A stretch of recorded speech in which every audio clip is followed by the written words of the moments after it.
Kenane? Heeh. Oke. Wis sabar. Ngono aku wae, Truk. Iya. Aku sing wis seminggu ra adus. Iya. Tak usah-usahne ya. Iya. Ora. Hei. Oh, sorry. Oh kebacut mambu kok.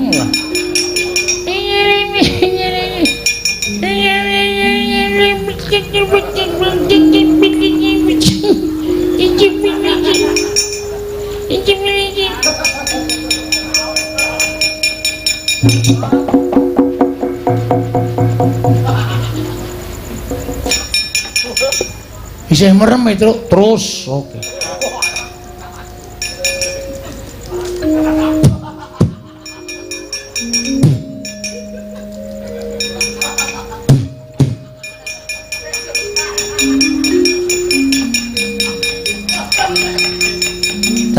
Terus.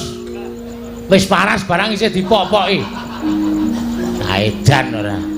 Wis akhire kene tak lapi kene kok dadi templek ning rai barang. Edan ora. Matur Bapak Truk yo.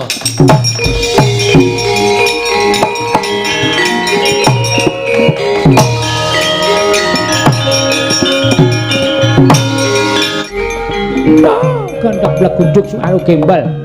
Sumerante, hawela.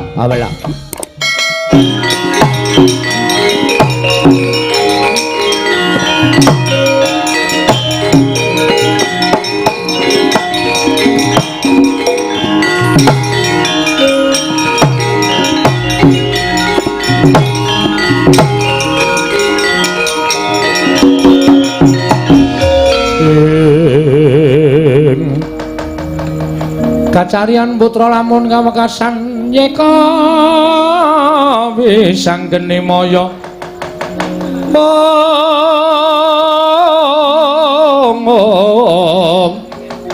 wisang geni maya Wisnu Pratinda Gomnon sing bibiti perkara iki mau kowe nggih pancen tak akoni. Kula sing nantang Ndara Setyaki, kula sing wani nduwa kekarepaning Sinuwun Prabu Ndarawati. Lah, mula aja nganti dikira Antasena karo kakangku Garukaca iki melu-melu perkara iki. Nek pancen kowe wis wani nantang kudu wani nandingi. Waduh. Kok kula lah sampean? Mengko nek kowe tanding kowe kalah, aku ngewangi iki wangun. Ning nek kowe durung tanding kok aku wis ngewangi kuwi ora wangun. Mengko ya nek kula meng kalah, nek modar ora usah kuwatir tak uripke. Nganggo napa? Nganggo banyu sungutku iki. Ki nek diperes metu banyune iso nggo nambani wong loro nguripke wong tekaning pati. Yakin? Ya. Ora ngapusi lho iki. Ora. Anakku jek cilik-cilik lho. Iya. Nang nganti aku mati tenan sing ngopeni anakku sapa? Wis ora usah kuwatir. Mak cilik Setyaki kae tanding ngono sik. Engko nek kowe kalah mlayu ning anakku, aku tak sik rembugan karo mak cilik Setyaki. Estu nggih, Den? Ya, Ndara Garukaca nggih. Ya, Bagong ora usah kuwatir. Nyuwun pangestu. Dikira wedi karo Raden Setyaki tak ngetokke kekendelane Bagong. Ya, sing ati-ati, Gong. Nggih.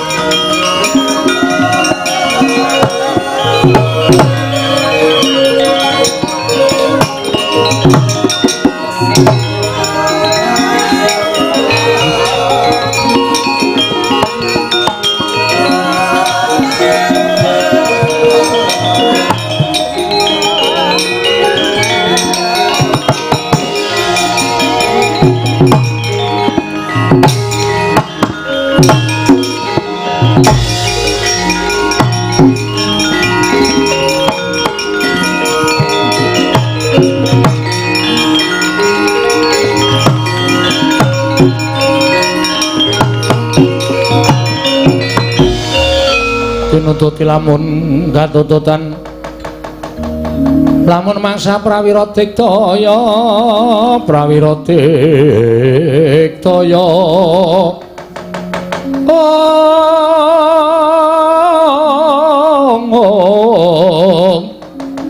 nanggana magawe gelarira wang-wang. Oh Bagong non kok malah ucul kelambi nyandang nganggo kathok abang. Iki sandangane wong gelut. Lho. Sandangane wong gelut piye? Kula nek arep perang pancen sandang aku ngene iki. Tegese wis wani tenan lahir batin karo Setyaki. Sing tak wedeni apamu, Mas? Wis kebacut ngibarate nyabrang kali wis tekan tengah. Maju ya klebus, mundur ya klebus. Luwih becik ndodok. Ndodok piye? Wis pokoke sisan klebus.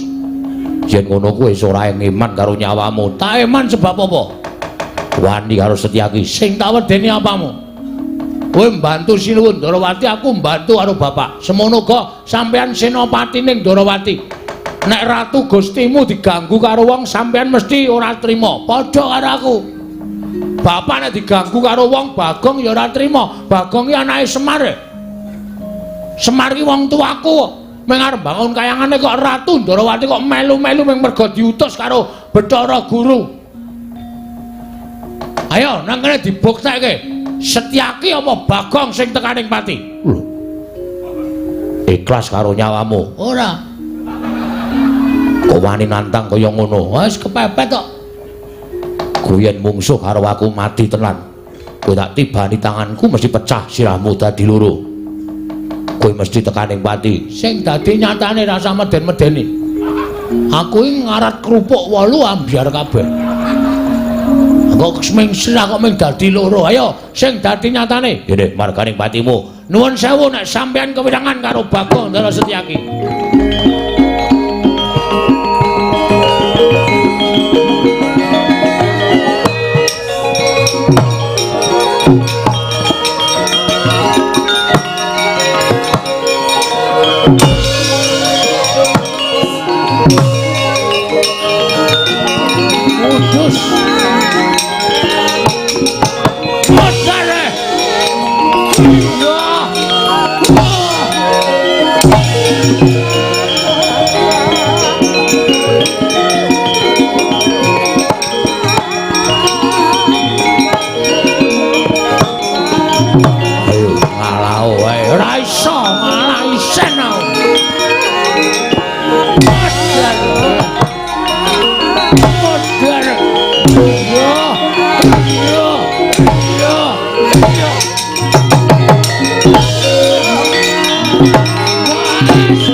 Kowe kaget, ha?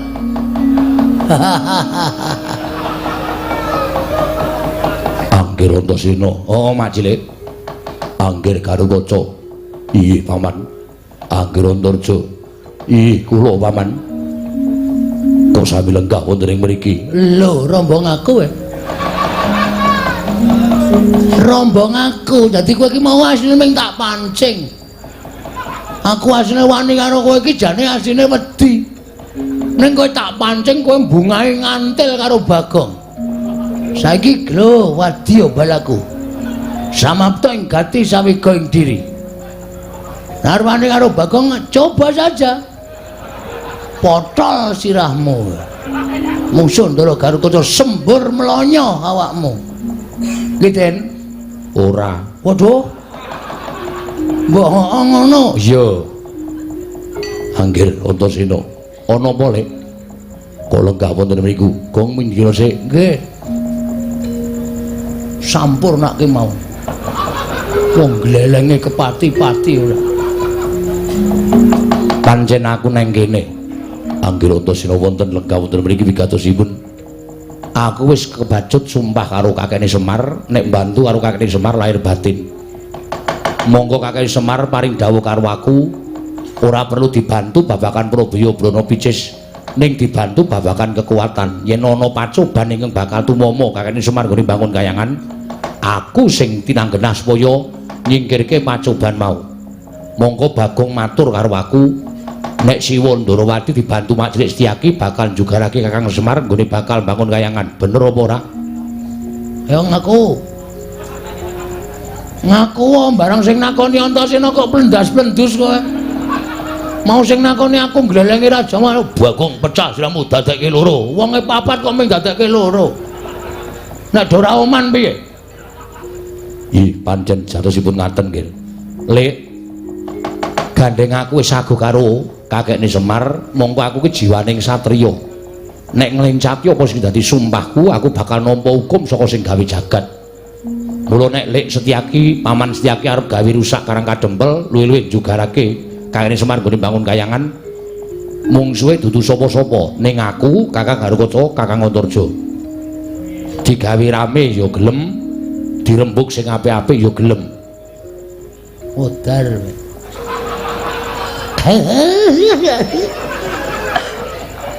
Kene ya pucet. Kowe minggat sik, ora usah kan cerewet. Kowe arep ngece, ora usah ngece ayo lunga.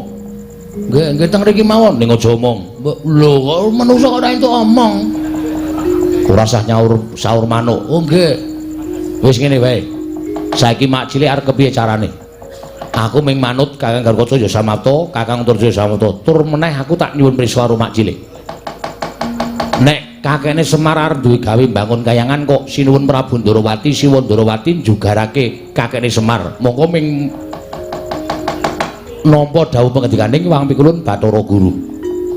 Sejatine kakekne Semar iki ora bakal mengembari marang panguwasaning Pikulun Bathara Guru ora. Ning bangun kayangane kakekne Semar kuwi bangun para kawula sak negara Ngamarta supaya uripe mbane kaya ning kayangan Suralaya tentrem, ayem, rukun, ora padha bentak sirah, ora padha kejegan. Rukun ayem tentrem linambaran manembah marang panguwasaning Gusti kang karya jagat anut kapercayane dhewe-dhewe kuwi karepe kakekne Semar. Supaya uripe kawula sak negara Ngamarta ki padha macinamatan daya dinayan. Ora ana rasa mungsuhan siji lan sijine. Kabeh padha sayo rukun tembayatan manunggal siji ngangkat praja negara Ngamarta supaya mujudake negara ingkang kuncara hanjayeng bawana. Coba aturku kaya mengkono mau pikiran. Salah apa bener? Nek Wang Pikulun Bathara Guru kok parem jugarake kakekne Semar nggone bangun kayangan miturut Mak Cilik Setyaki bener apa salah? Monggo niate kakekne Semar ora bakal ngembari marang panguwasaning Wang Pikulun Jagat Girinata, ya Wang Pikulun Jatimurti. Antasena wis saguh dadi betenge kakekne Semar. Nek pancen Mak Cilik Setyaki tetep bakal mbantu karo Siwa Ndarawati, Pikulun Bathara Guru. Ya wis nuwun sewu nek kepeksa sampeyan diwaneni karo anak-anak sampeyan dhewe. Diwaneni karo anakmu Ngrandu Gumbala, diwaneni karo Kakang Garukaca, diwaneni karo Kakang Antarja. Aku njaluk ngapura nek aku wani karo Mak Cilik Setyaki.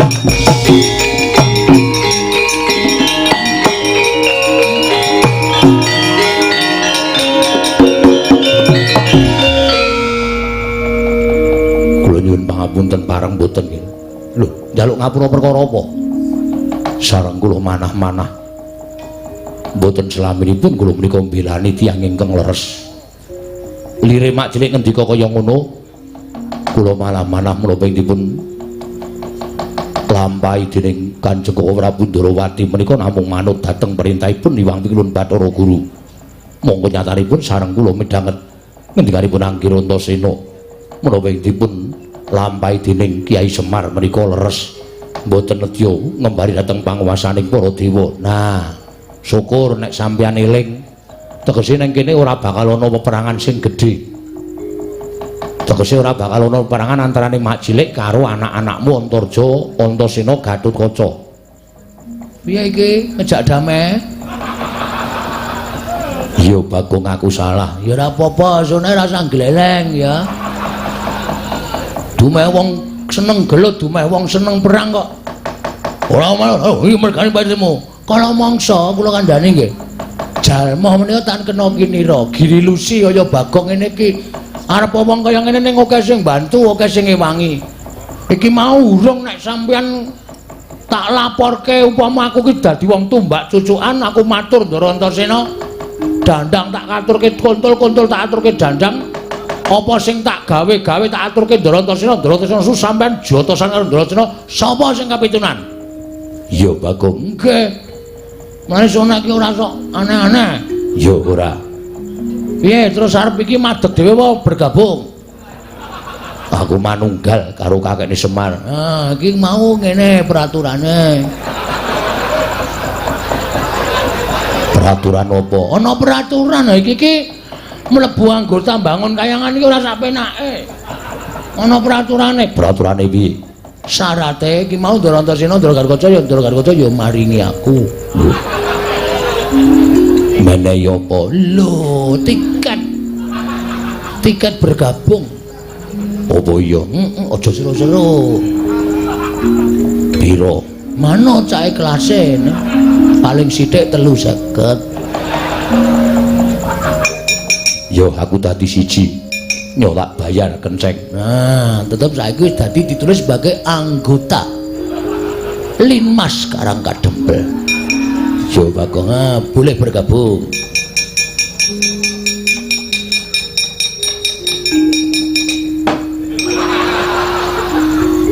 Balik ke. Apa tau? Balik ke. Ora tau balik ke aku moh ngewangi bapakmu. Bapakmu ki ora duwe niat kaya ngono kok malah digunakake karo anak-anake sing tumindahe sing ora apik. Ayo balik ke. Alah. Mau wong golek rejeki sithik kok tok penging to, Den. Mbok ora masalah. Ora ana sing menehi Bagong lek jaluk Jaidan. Kire bali. Meng mampir tok. Ndekno aku dijaluki. Aja sok njaluk ngono iku isine-isine ora dicukupi karo bendaramu. Nggih, nyun ngapunten. Terus niki sapa sing ngajeng methuke Sinuwun Ndarawati cobi? Sinuwun Ndarawati niki panek Ndara Setyaki ora iso mbanda kula, ora iso ngrangket kula sing ngunak-unaki Sinuwun Ndarawati panjenengane mesti duka. Sapa sing arep lawan Sinuwun Ndarawati? Bagong. Nun, Koko Prabu aku sing methuke. Koko ora binadu arep karo aku, ora bakal mentolo karo aku. Nah, ngono ki tegese mbelani tenan. Nek sampean mengko didukani Sinuwun Prabu Ndarawati, wis ben tak lakonane. Nek dipecate dadi senopati, aku melu Kakang Semar. Waduh, nyuda jatahku iki. Anggota anyar nyuda jatah cilaka iku. Wis ngrekoso, wis ora usah cerewet ngomong diwangi penting kok tak pethuke kok ora Ndarawati ning kok ya melu. Nggih, ngestoke dawuh. Ayo pethuke Bagong, monggo.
Setyaki kok neng kono? Inggih. Lah kok dadi kowe malah nang mburine Bagong iki mau tak dawuhi suwe nyekel Bagong, lah kok malah kowe nang mburine Bagong? Ya mapunten, mboten nginten babar pisan. Menawi kula kawon kaliyan Bagong. Lho. Si Adi kalah karo Bagong, kawon. Kula dipun gulung dening Ponokawan Bagong. Midanget napa mboten? Niki lagi dadi lakon begini. Aja kok Setyaki. Bathara Yama dipati ra. Edan tenan. Yama Dipati iki dewa tukang jabut nyawa. Lho kula njabut untu kulina.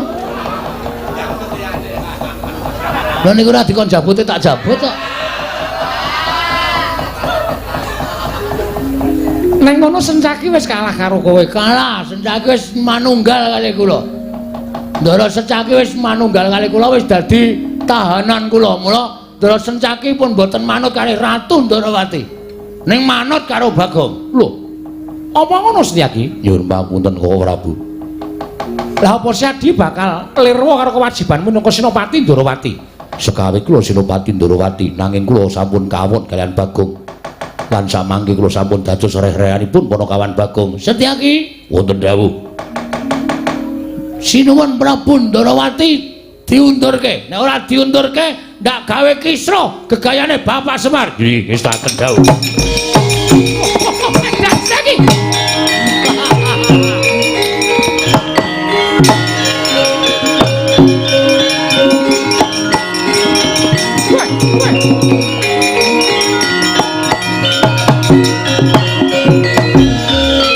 Piye?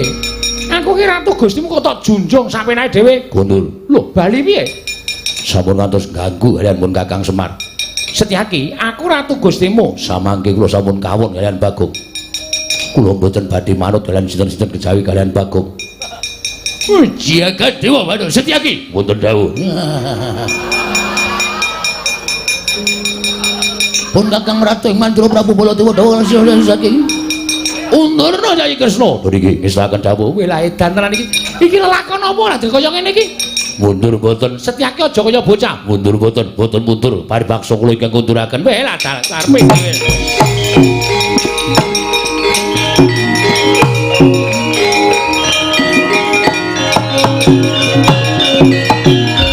Oh ya jagat Dewa Bathara. Ya kaya ngono kuwi, Dimas. Ya kaya ngono kuwi sing tak karepake. Siadi kudu bantu kelawan pun Kakang Yayi.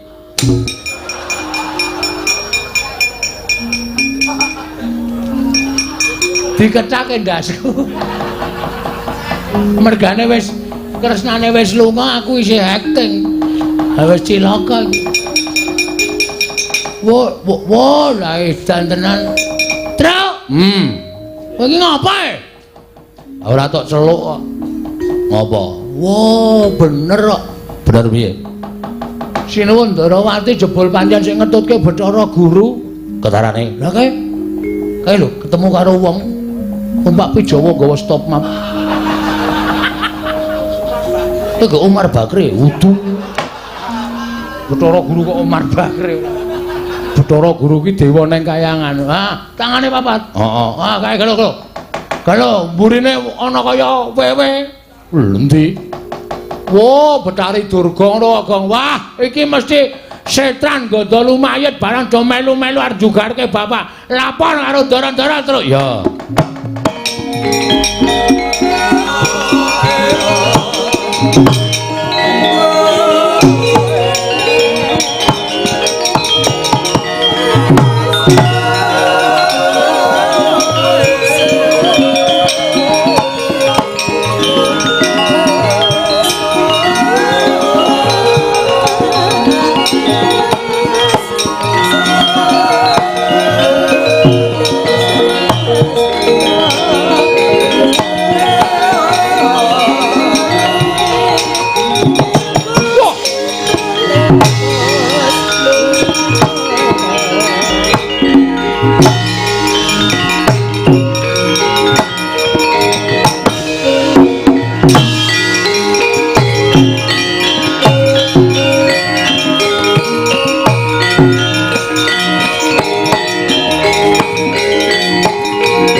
Pinututi lamun katut. Oh woi.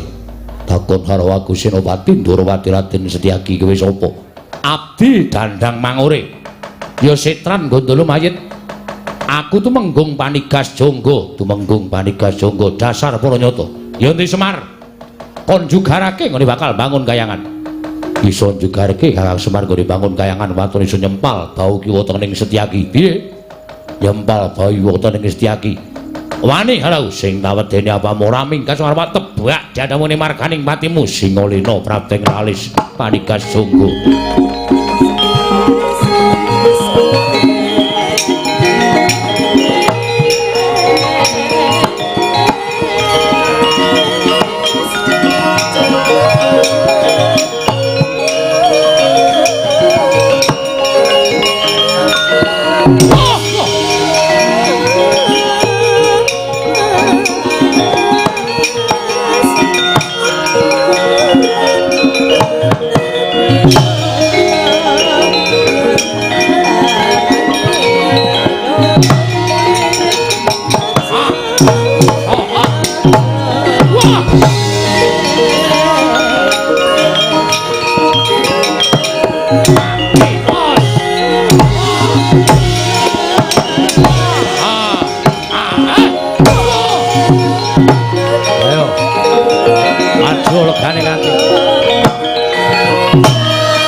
Aja mayu.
Wis apa? Tumenggung Prawara Kendra. Abdining Betari Durga. Ayo, Bumi Angus Karang Kadempel. Tugelen-gelune Gathotkaca klakon mati dening kowe. Wah. Ah! Iya. Ah! Wek. Ah! Wek.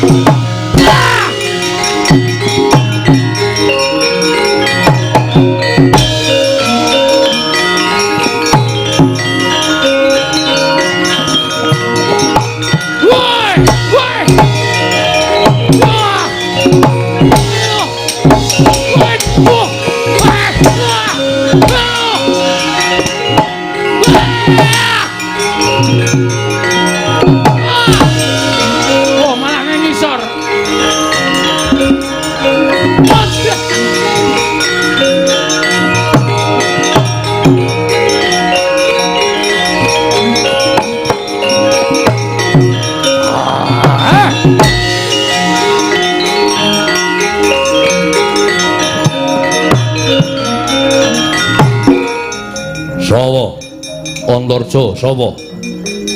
Abdi ning Betari Durga.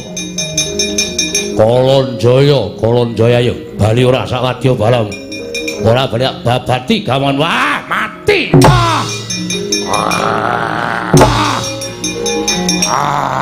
Hai.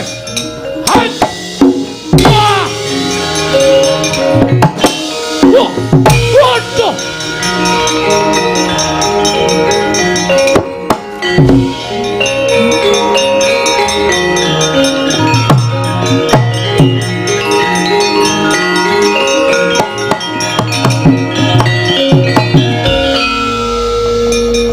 Komeng gelis Kang.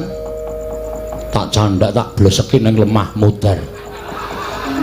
Tak pendem sisan. Ape. Tegese sampeyan kuwi kerang ora nggo okol ning nganggo akal. Saya mubal wadyabala dandang mangure. Sing praena ngati-ati lho Kang Hayu Dimas.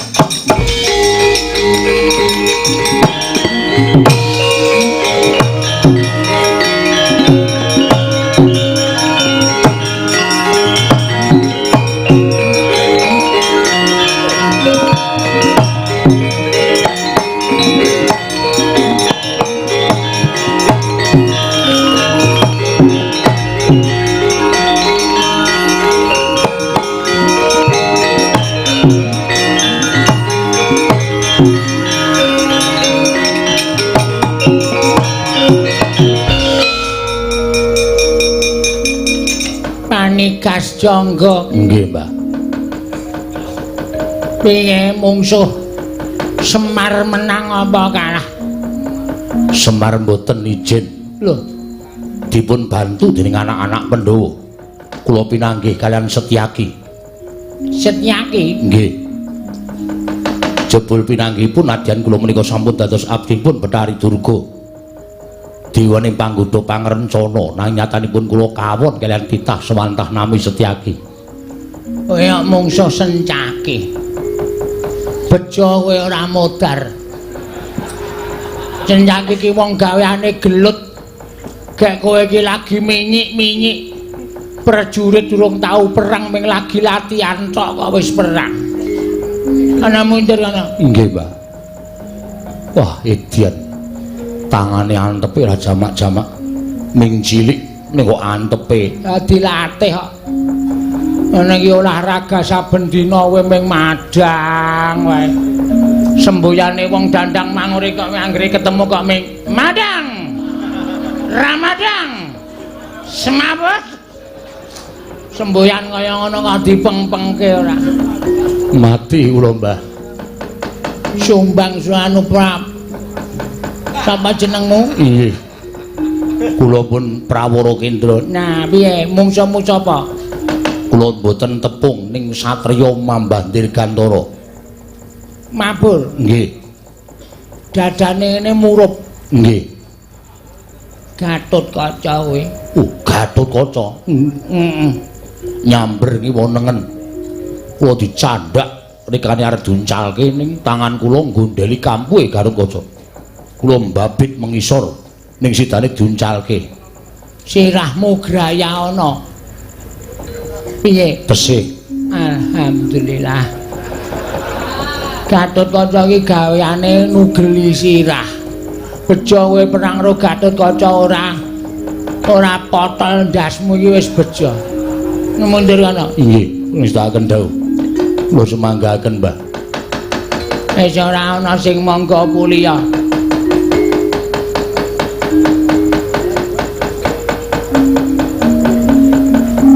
Sampai iki prajurit sing arep maju.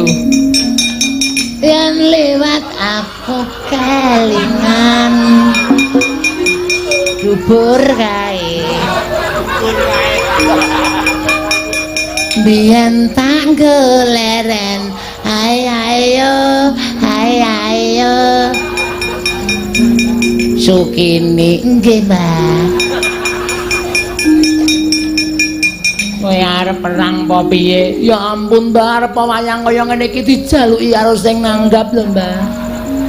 Kowe kuwi nggih. Pokoke Sukini kudu metu. Nek ra metu piye carane supaya iso metu? Ngaten lho, Mbah. Termasuk bintang. Oh, iya deh. Arep maju mungsuh karang kadempel. Jarene sing maju mantasaning para satriya gegeduking para prajurit. Terus, Mbah.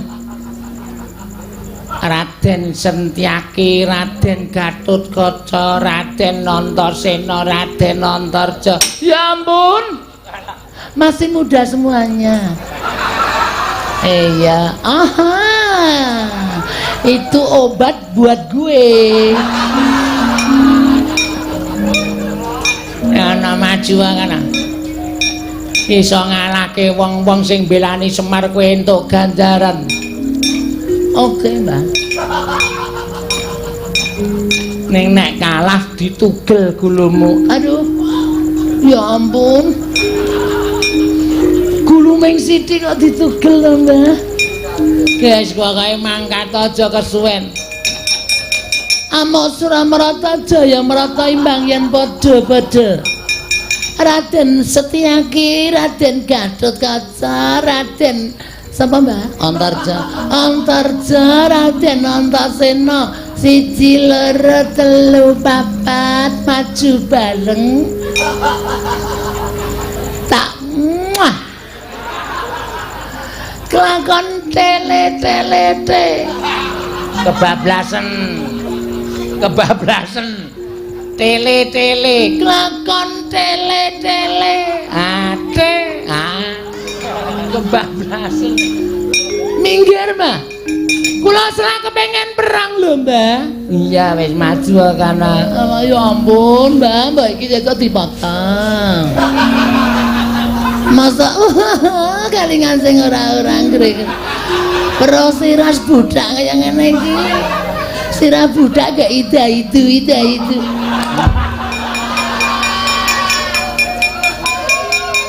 Menungsa tatanan Sentyaki Gatotkaca Antarja maju legane atiku iki Sukini. Nek bengi Sukini, nek awan Sukina.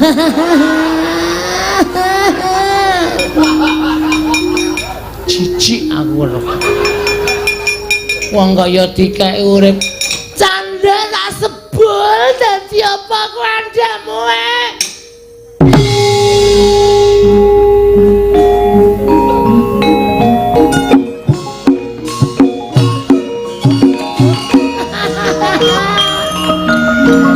asik tenane gamelane suarane apik kempule ya suarane apik Heli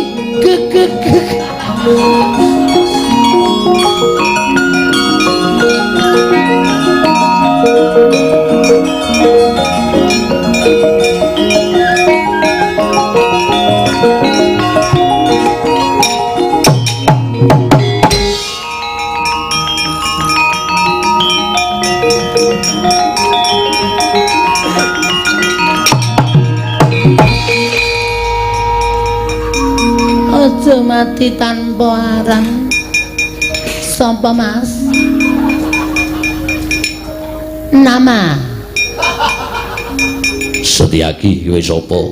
Sukini. Sukini kok bringosen? Cukul sak karepe dhewe, Mas. Kok duwe bringos? Turunan kucing.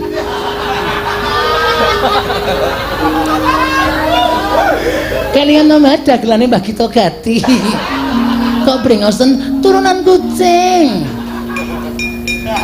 Arep ngopo mrene? Nglabras. Ngelabrak. Nglabrak. Maafin dong kan yo salah kata. Iya. Ayo, kaya apa aku sing kecet. Manut nek ngendi papane wong perang? Nek ndi papane wong perang? Ning kono ana kebon peteng, Mas. Yuk. Ayo. Yuk. Kowe iki wong lanang apa wedok? Manut, Mas, kebutuhan. Nek lanang wong ra thukul. Nek wedok kok brengosen kan bingung. Aku pancen jiwane lanang, Mas, tapi apa darahku mengalir perempuan. Iya. Biar mundur. Gilane.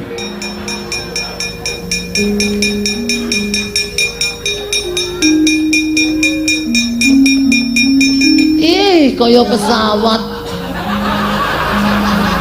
Apa? Kaya pesawat. Maksud ngono medhen. Sapa Mas ganteng banget ya ampun brengose. Ya ampun iki lho sing diarani piyayi ganteng. Brengosen tur ora medeni tambalan baguse tambalan wibawane ya ampun ya ampun ya ampun ya ampun. Sama Mas. Gatut kaca. Aja guyu. Oke aku nek guyu kok aku nek guyu aku ora seneng lho. Ilang moodku.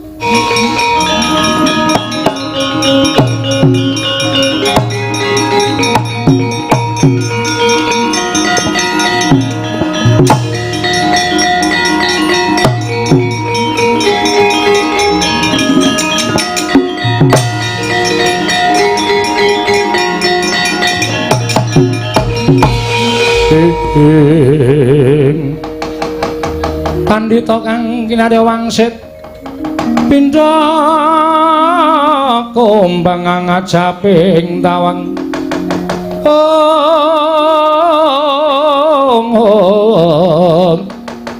ngajaping tawang susuh angin ngendi nggone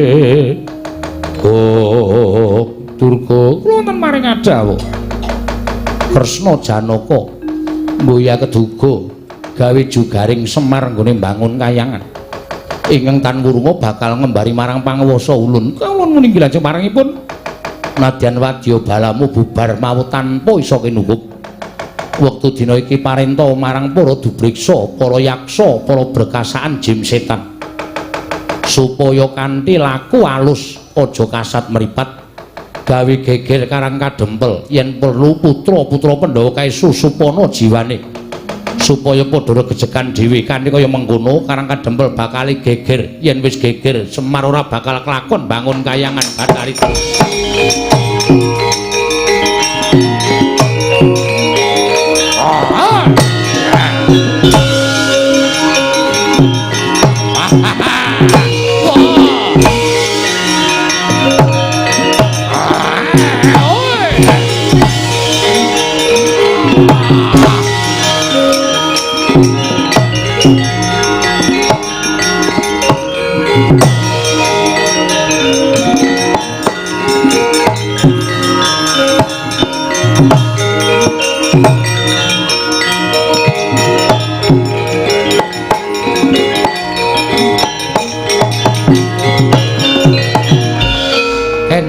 Raden Setyaki tebih saking sangganing para putra Pandhawa.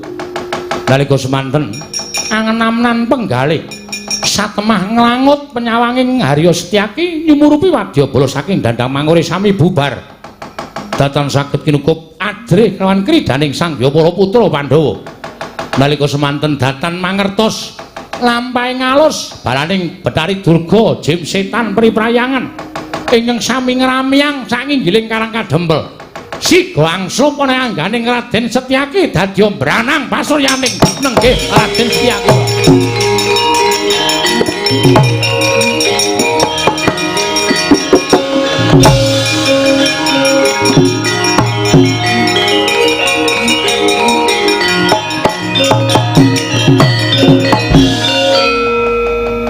Nalika semanten datan mubah datan musik dupa sinusupan jiwaning iblis wadya balaning sampandya Bathari Durga nalika semanten saya suwe katingal abrit netraning Raden Setyaki nggero kaya yaksa balik nalika semanten siga nrajang wadyabala karang kadempel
Geger ten.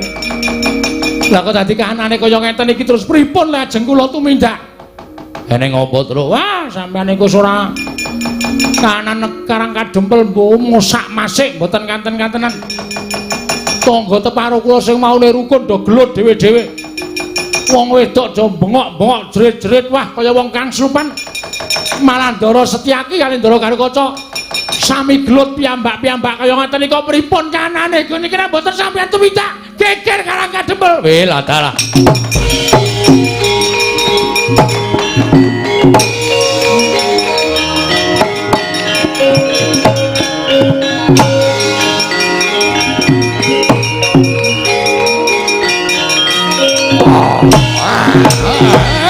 Ayo.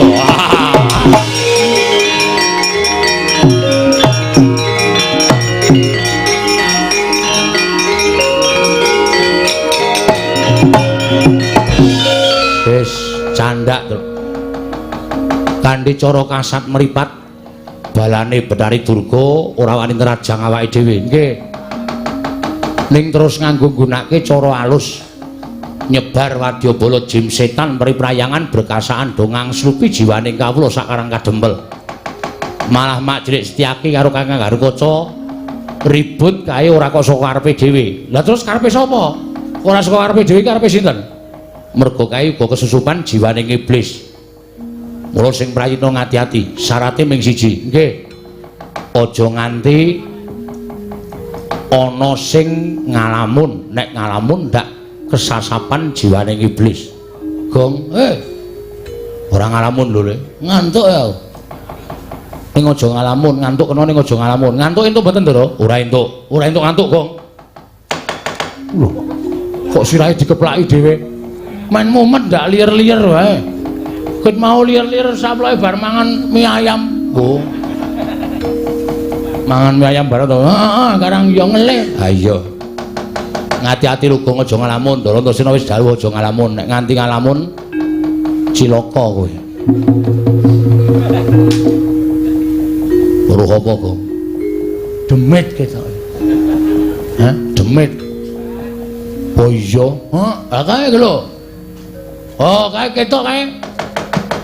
Lho. Waduh. Gareng ngono kale. Wah, wis.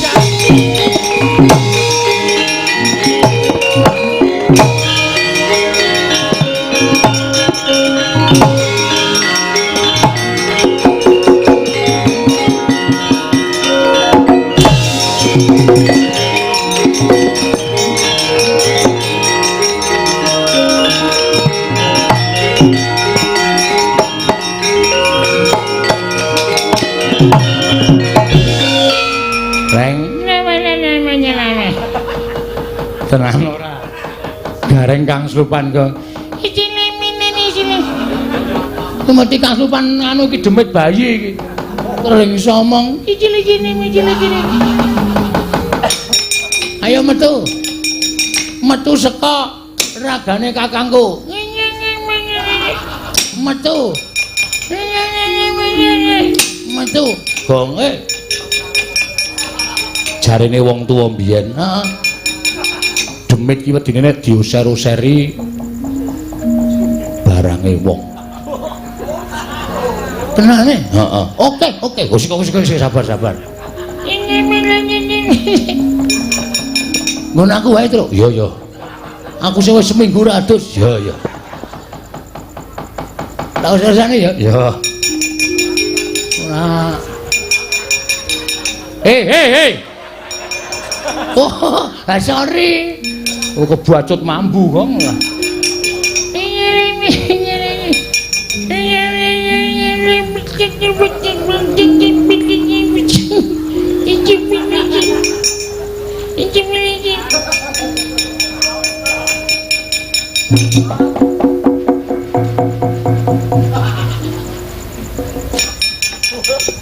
Isih merem terus. Oke.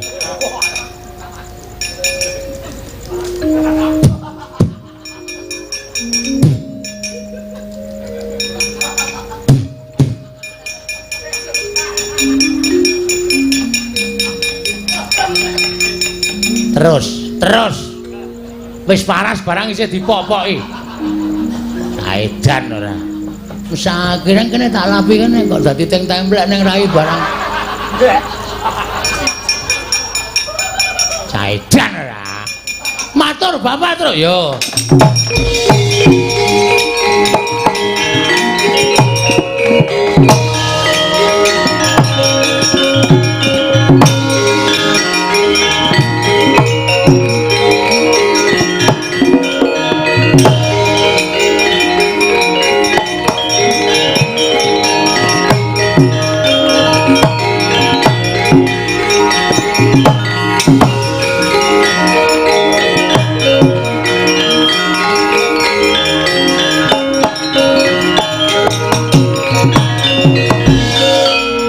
Pripun enten napa, Den? Kek aku matur saning Kakek Semar. Nggih. Aku mau wis janji bakal bantu marang sampeyan. Nggih. Lah kersane ning jebul kekuwataning Siwa Ndarawati sing dadi siji karo Kakek Bathara Guru lan uga dibantu karo kakekne Betari Durga. Iki kelakon gawe geger Karang Kadempel. Gawe geger pripun? Sawise nggunakake wadyabala menungsa ora iso nerabas sarta iso ngasorake kridaning para putra. Betari Durga nggunakake wadyabala perjineman. Ya kuwi wujuding jim setan priprayangan sing ngangslupi jiwane kawula sak Karang Kadempel. Wekasan Karang Kadempel geger. Akeh wong sing maune tepung dadi ora tepung padha gelut regejegan. Rame banget. Wong wadon jerit-jerit nganti kaya kang slupan. Iki mesti tingkah polahe wadyabala saka Dandang Mangore. Pancene iblis tenan. Sampeyan mang mlayu teng Ngamarta. Aku, nggih.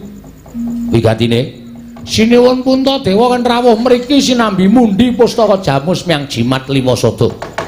Tanpa kekuatan niku kula mboten duwe kekuatan napa-napa. Ning nek pusaka pun tekan mriki, kula sing ngrampungi. Yo, njaluk pangestu kek.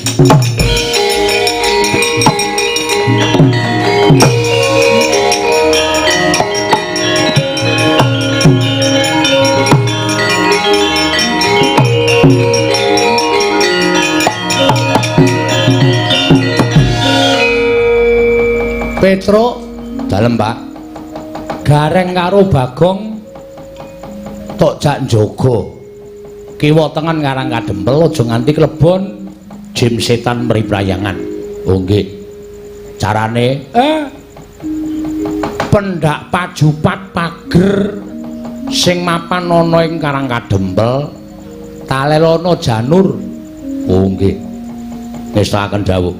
Nek tok taleni janur ora bakal ana sing iso mlebu. Wis to, manut karo bapakmu. Nggih, ngestoke dawuh, Pak. Ngenteni rawuhe Bendara Mundara Puntadewa mengko aku sing ngrampungi. Ngestoke dawuh. Sing ati-ati aja lali lho, Tole. Mboten. Nek perlu kowe ya nganggo. Oh nggih, ngestakaken dawuh.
tresna sinayeng manglung mintonaken dewe kramanira kang kumitir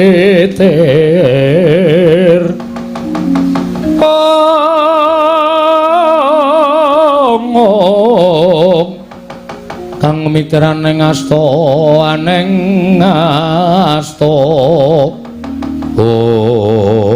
Arjuna wonten maring adhawu yen ora tumandang kok katone nista temen nata Ndrawati ing atase aku wis ago ngendikani dawuh perintangi Wang Pikulun Manikmaya para wadyabala dandang manguris padha gawe kisruh kanan Karang Kadempel mekaten Koko Prabu apa ora prayoga lamun pun Kakang lawan Siadin limbung ana ing jroning Karang Kadempel menapa mboten mangke kelingseman krana badhe kadenangan bilih kula lan paduka Kanjeng Koko Prabu tumuli nimbrung wonten telenging Karang Kadempel monggo nyatanipun Kakang Semar menika sampun apal kaliyan paduka Kanjeng Koko Prabu miwah sampun apal kaliyan ingkang rayipun Janaka sanane aja wujud nata Ndrawati kepareng paduka ayo derek napa Kakang salin wujud aja wujud nata Ndrawati sewawi Koko Prabu kula derekaken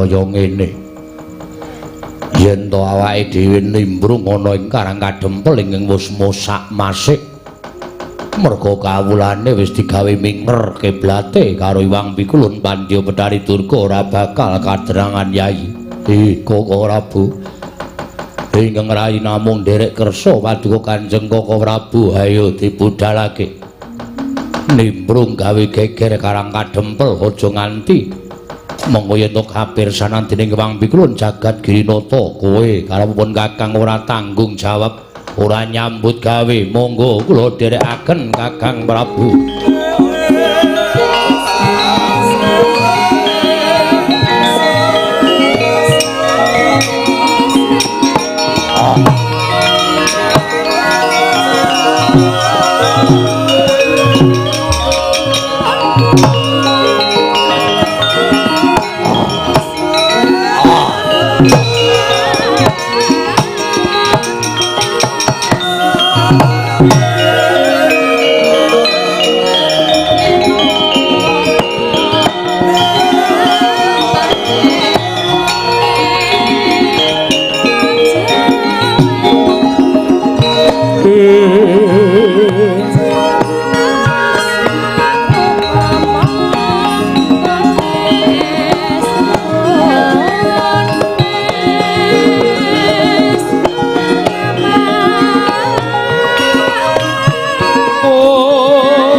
dangening kalanggawan aglar pandhan muncar tinon lir kekonang surem sorot etan padang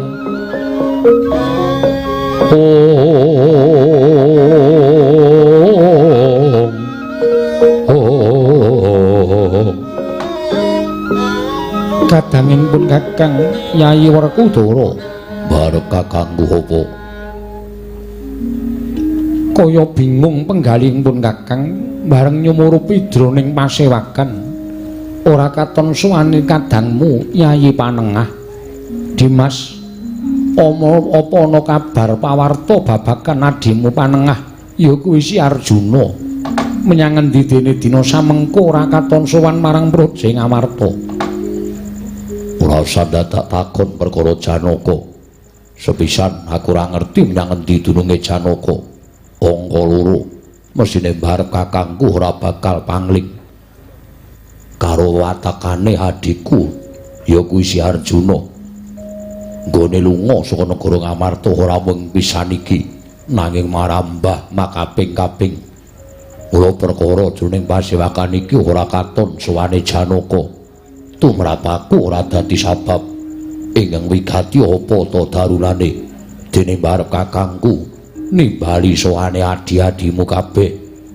mula gage paring pangandikan aku nedya midhangetake ngendikane barep kakangku Dimas Werkudara barep kakangku piye pawarta ing sumebar warata saindenging negara Ngamarta lamun dina iki Kakang Semar bakal duwe gawe apa lunganing Arjuna iki mau ana sambung rapete kelawan Kakang Badranaya nggone duwe gawe iki Yayi Werkudara miyat langeneng kalangguan aglar pandhan moncar tinon ler kekonang surem sorot etan padang kasor lan pacaring purnameng gekono dasare mangsa katiga dereng ngantos paripurna nata ing Ngamarta Prabu Darma Kusuma medhar sabda kelawan ing ngraying Jodipati kedadak sowaning satra ing Randhu Gombala Bambang Antasena karya Cingak kang samya mulat Tandya Bala Pandhawa mbya kumulung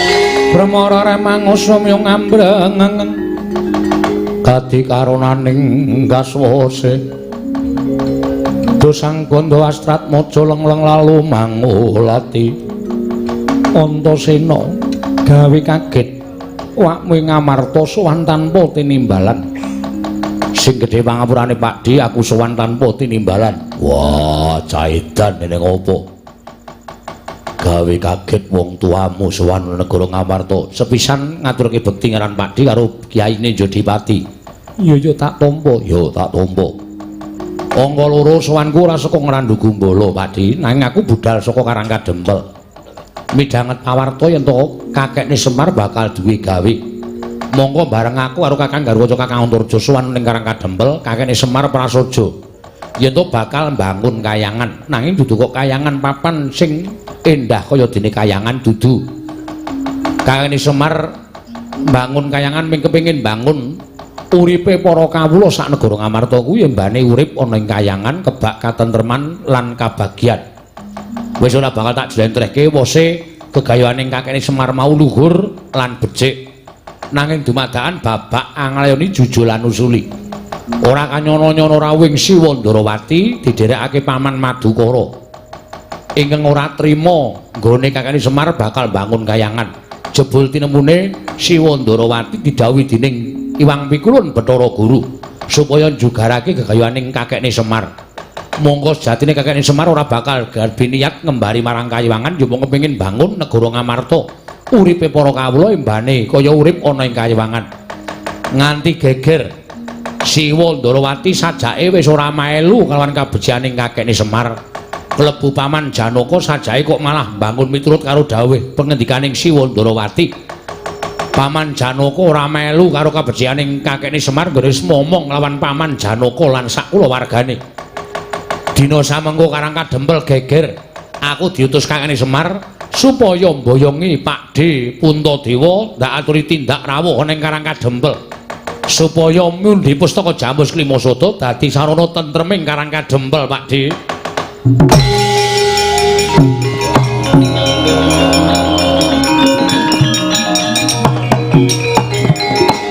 Jlamprong wong edan. Ora ngerti labuhane karo Semar karo Dipol. Nganti wani bakal jugarake karo Pani Semar Badranaya. Barep ana apa, Yai? Rasa dadak kakean gunung sing tanpa guna. Ayo tak gendong budal ning karang kadempel.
Den prayitna semuri resika balik titiyane gandayane trisanya purnama sasi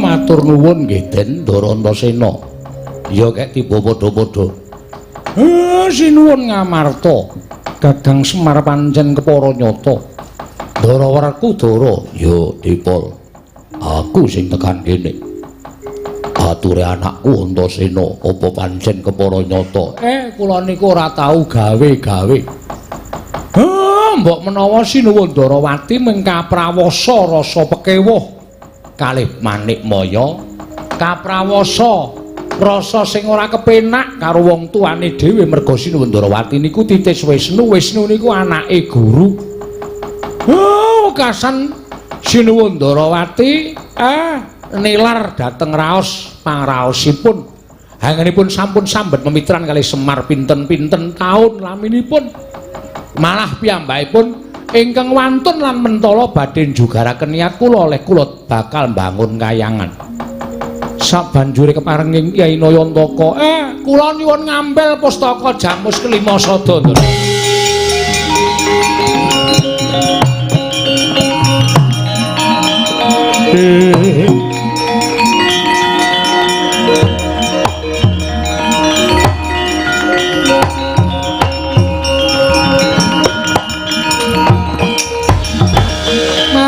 Bang wangaruna kadinetrane nganggo rapo sabdaning kukila ring kanikara sageter kene donganing kunglir wuwu sing pini panca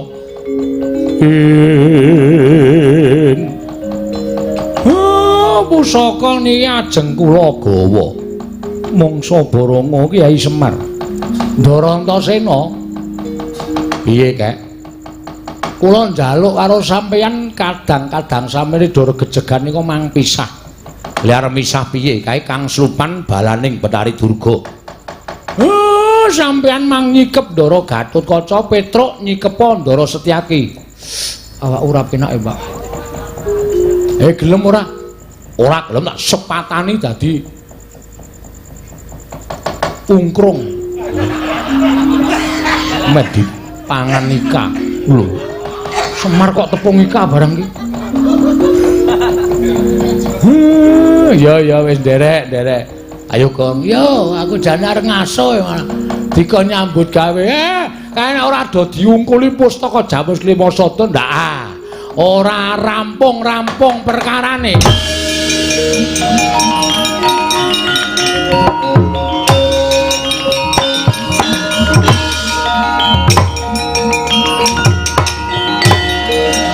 yo Gong yo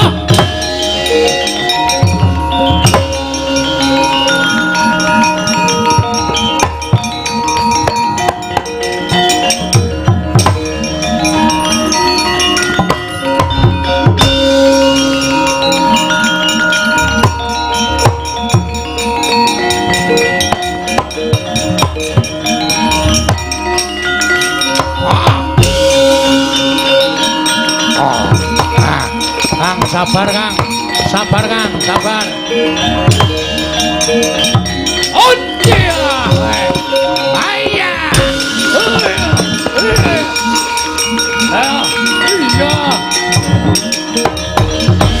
Gong ngewangi Gong terus ya tanganane ndak ora rampung terus ngono waduh wis guys digajol kita caku kalah kok iki tak digangsu iki warane Gong matane Gong matane sapa matamu aku ngapa sing tok gajol ndasku ketoke mbok ndasmu pancene diang Semar malah suwe banget iki malah ngangkring pola wedhus tenan kok Mer iya aja kuwatir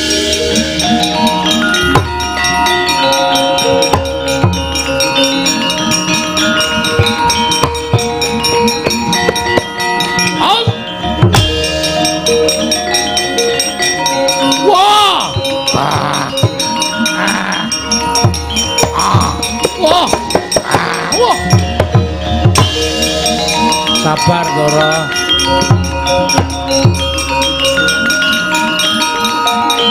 woi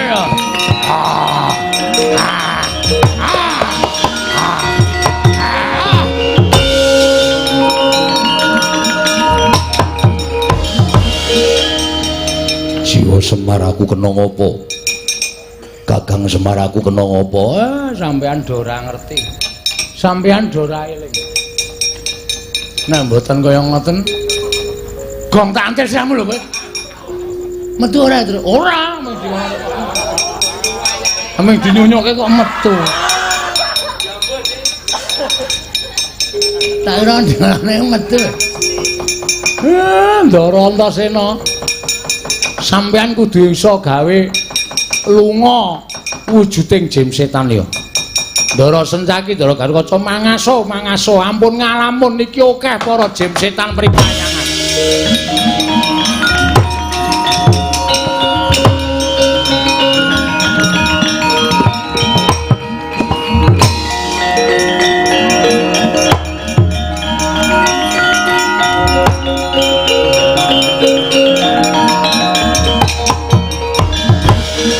kowe dadi kawula Karang Kadempel kok ora gelem nyambut gawe Bagong rene nggih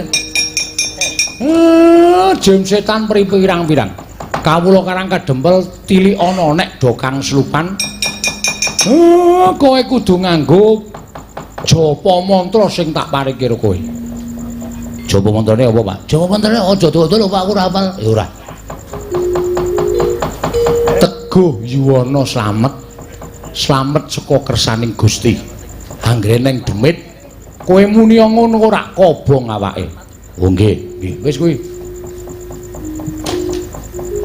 muni apa, Gong? Teguh.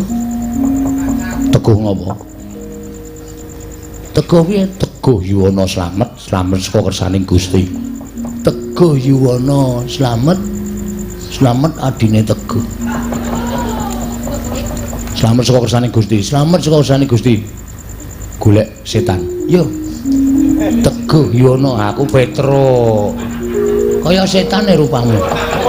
Matamu. Kakang niku ngoten. Yo.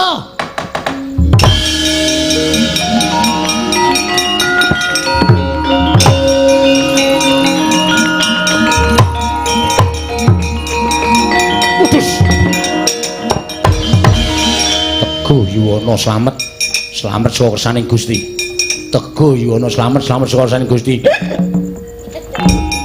Modar. Wah, bapak iki pancen wong ampuh tenan. Ming kata-kata kaya ngono wae iso ngusir setan lho.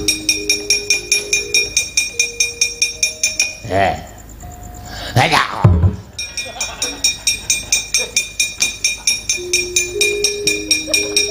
Aku kudu entuk iki, Tru. Ha iya. Nggo nyoba kok. Heeh. Teguh yuwana kaya. Yuwana minggat. Minggat diusir Prasti.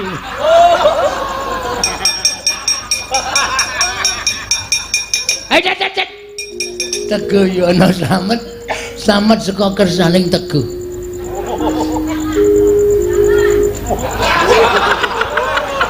Teguh yuwana slamet. Slamet nang ngene yuwana. Waduh. Tru, salah ya, Tru. Petuk kene. Teguh yuwana slamet, slamet saka kersaning Gusti. Teguh yuwana slamet, slamet saka kersaning Gusti. Teguh yuwana slamet, slamet saka kersaning Gusti. Modar.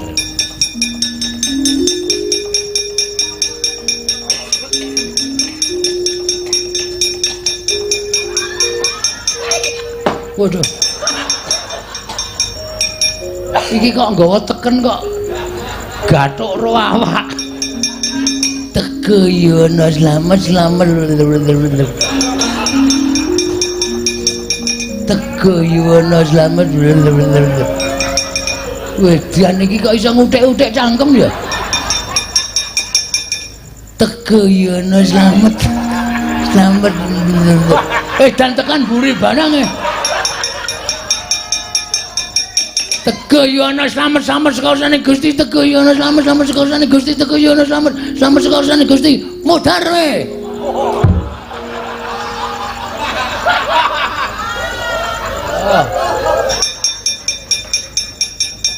Gong, singkirke Gong. Siap.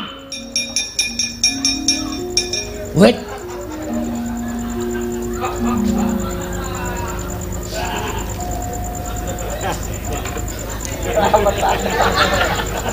Teguh yuwana slamet. Slamet saka kersaning iki. Setan. Nunggu karepe dhewe malah. Teguh yuwana slamet, slamet saka kersaning Gusti. Teguh yuwana tatak tangguh-tanggon. Iman kudu kuat. Ora kena koreh rongeh merga kaya demit sing bakal tumindak ing ora prayoga. Teguh yuwana slamet, slamet saka kersaning Gusti. Teguh kok nang kono kowe, Guk. Kowe wae Gong, ora kuat. Ya ngene dadi nggo dolanan. Ono kawane doedan. Ande ting dong deng dong deng hae babu ting dong deng Bagong iki munyok ora. Kok ngono kok padake kemana? Oh, senengane ora.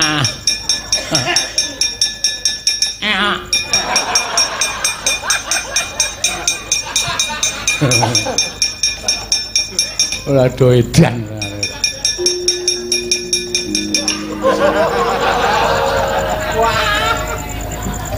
Truk. Sirake.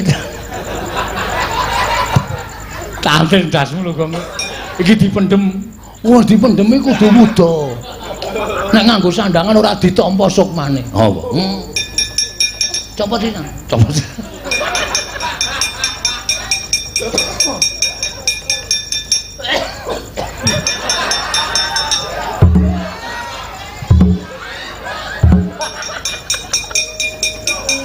Kandhane senengane ngayal.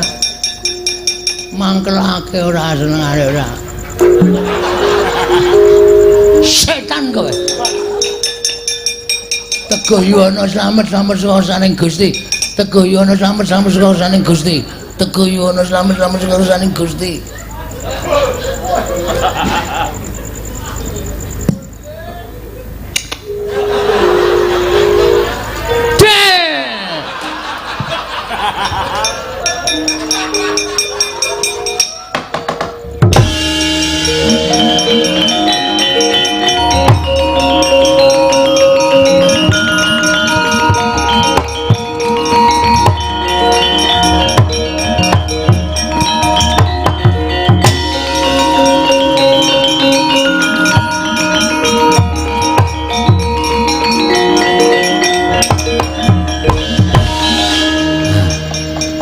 Wong kuwi aja sok kongkonan ning nek kurang kira-kira kurang marem matimu kuwi takokno karo sing kawogan.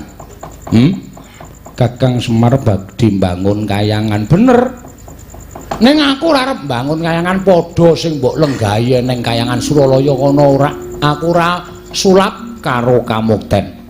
Aku ora sulap karo gebyaring bondo donya. Aku ora sulap karo derajat pangkat. Semar ki dadi pamomong. Nek ana rusake sing tak mong kuwi sing dicucuk Semar, mongko sing tak mong ki kawula sak negara Ngamarta.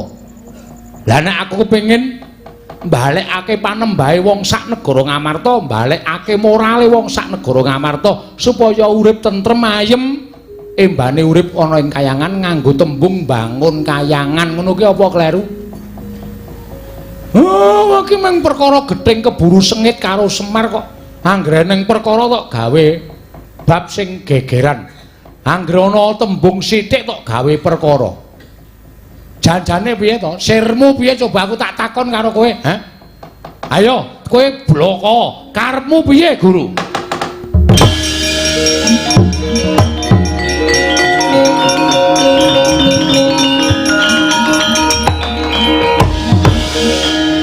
Kakang Ismaya kula nyuwun pangapunten. Pangraos kula kadhi Kakang Ismaya menika badhe ngembari dhateng pangwaos kula. Nek aku gelem dadi dewa kaya kowe, kowe ora metengkreng ning Sela Kandawaru Binangun. Nek aku gelem dadi dewa karo Kakang Tejamaya mbiyen kowe ora gleleng dadi dewaning para dewa. Inggih, kula nyuwun pangapunten. Ayo bali. Inggih. Betari Durga jak bali. Inggih, ngestakaken dawuh. Kowe iki jare wis pegatan kok isih runtang-runtung. Kowe iki jare wis pegatan kok tilik bayi barang isih wong loro. Sirmu piye? Ha kok isih bareng karo ayah.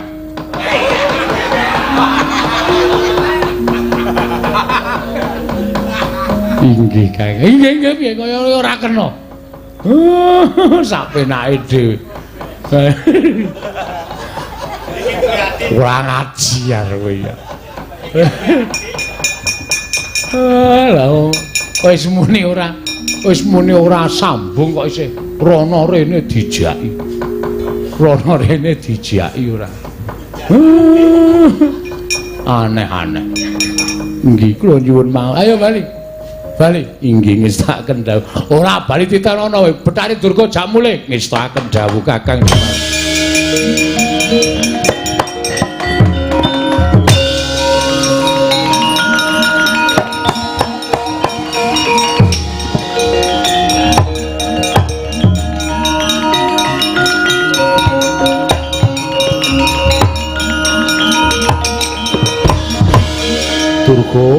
Nuwun maring adawuh.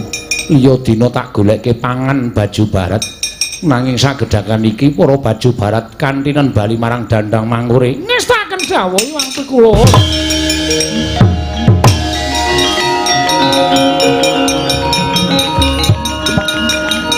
Oh.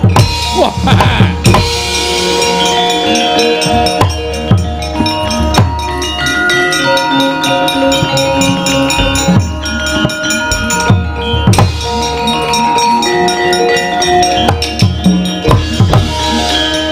Wah, satriya gagah. Ora tepung karo kowe. Urung tepung karo kowe. Cetha lekmu dadi buta durung suwe. Lho. Durung suwe piye, satriya kondang. Saka ing Jodipati nunggul pawenang kabeh menungsa padha ngerti Raden Werkudara. Kowe ora tepung karo Werkudara. Lekmu dadi buta mung lelamisan. Durung suwe buta, durung pinter dadi buta, dadak dadi buta. Wah, gaglak limpamu ndi Semar? Yo Tampanono. Waduh. Lho.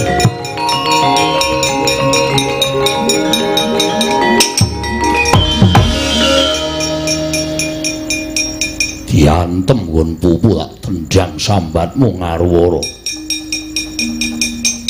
Cetha yen kowe dudu ratu buta, nanging kowe sawijining ratu ingkang wicaksana. Ora nggunakake peperangan, ketok banget nggonmu ora iso perang. Wah, kebahagiaan.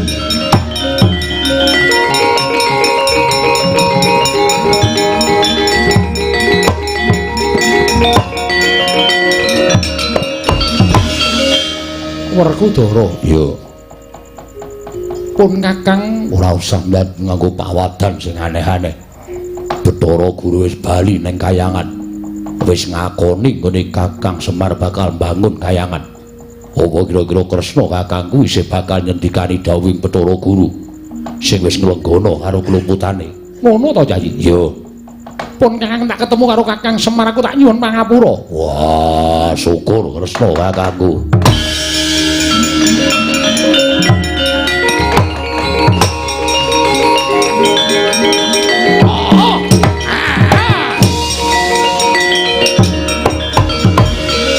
Ayo, amuk Werkudara, mboculke ora. Amuk Werkudara, mboculke ora. Amuk Werkudara, wah macan ngeyel. Wah! Wah! Wah!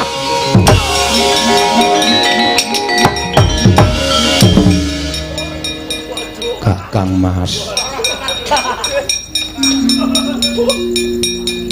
Mulya. Nggih. Nyuwun pangapunten. Dadi macan nyokot sapenae dhewe ngerti watake kakangmu. Kowe iki dimong karo Semar ditutke rono rene. Malah bakal dadi palange Semar nggone bangun Kayangan. Kowe diutek apa ora? Nggih, kagungan. Nggo ngopo? Kangge mikir kena ngopo menggo isen-isen ndas. Ngaku. Wah. Bunto kakangmu Werkudara, anak-anak kabeh wis sarujuk lawan Semar nggone bangun Kayangan. Yen kowe dadi pepalang banting nang kene.